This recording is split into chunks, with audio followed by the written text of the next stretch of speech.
बहुत से कपल्स मेरे पास आते हैं और मैं ये कॉमन कंप्लेंट देख रही हूँ कि वाइफ्स को ये प्रॉब्लम है, ये कंप्लेन है अपने हस्बैंड से कि वो अपने घर वालों के सामने कभी सपोर्ट नहीं दिखाता, चुप्पी सी साध लेता है। अगर आप भी कुछ ऐसा फील करते हैं अपनी रिलेशनशिप में तो लास्ट तक मुझे सुन के जाना। अगर आपकी मैरिड लाइफ में इस तरीके का कोई इशू है तो सबसे पहले ये चेक करना कि आपका जो पार्टनर है वो क्या आपके लिए कहीं भी स्टैंड नहीं लेता। अगर आप कहीं रास्ते में हैं, कहीं बाहर हैं और कहीं आपका किसी से झगड़ा हो जाए तो भी क्या वो आपके लिए स्टैंड नहीं लेगा? पूछो ये अपने आप से, ऑब्जर्व करो अपनी लाइफ में और फिर ये चेक करना कि अगर वो बाहर भी कभी भी कॉन्फ्लिक्ट में नहीं पड़ता तो हो सकता है, ये एक बहुत बड़ी पॉसिबिलिटी है कि यही उसका कॉन्फ्लिक्ट रेजोल्यूशन तरीका हो, कॉन्फ्लिक्ट को हैंडल करने का तरीका वही होगा।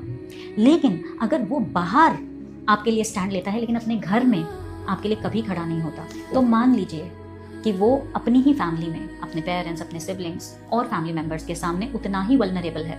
और ये ईयर्स ऑफ कंडीशनिंग होती है, ये एक दिन का खेल नहीं है कि आपने कहा और वो पलट जाएगा, बदल जाएगा। नहीं, ये उसका नर्वस सिस्टम इसी तरीके से ट्रेन हो चुका है, ट्यून हो चुका है। तो पॉइंट आता है मैम ऐसे में करना क्या है? तो सबसे पहले ना अपने हस्बैंड को अपने साइड करना। इसका मतलब ये नहीं किसी के अगेंस्ट करना है, इसका मतलब सिर्फ इतना है कि उसे ये रियलाइज कराना है कि you and me are one team. हम दोनों ओपोनेंट्स नहीं हैं। वो वाली कहानी है ना कि दो बिल्लियां लड़ रही थी और बंदर उसका फायदा उठा गया, कुछ ऐसा ही होगा। खुद नहीं लड़ना है, आपको ये अश्योरेंस दिलाना है। नॉर्मली हम क्या करते हैं, रिएक्शन मोड में चले जाते हैं, ब्लेम गेम में चले जाते हैं। तुम नहीं करते हो, तुम मेरे लिए स्टैंड नहीं लेते हो, तुमसे तो कुछ नहीं हो सकता। Not like that. आराम से बैठो, बात करनी है, एश्योरेंस देना है। क्या कह सकते हो? I understand you. मुझे पता है कि ये सब करना तुम्हारे लिए इजी नहीं होगा, लेकिन मैं कभी भी तुम्हें तुम्हारी फैमिली के अगेंस्ट जाने के लिए नहीं कह रही हूँ। जब आप किसी और को वैलिडेट करते हो ना, उसी वक्त आपकी फीलिंग्स भी वैलिडेट हो जाती हैं, चाहे वो दिखें या ना दिखें। स्ट्रॉन्ग रिलेशनशिप में ना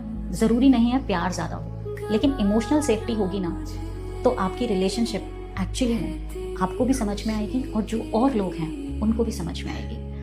तो ब्लेम गेम में मत पड़ो, इमोशनल सेफ्टी पे ध्यान दो। ओके, ध्यान देना।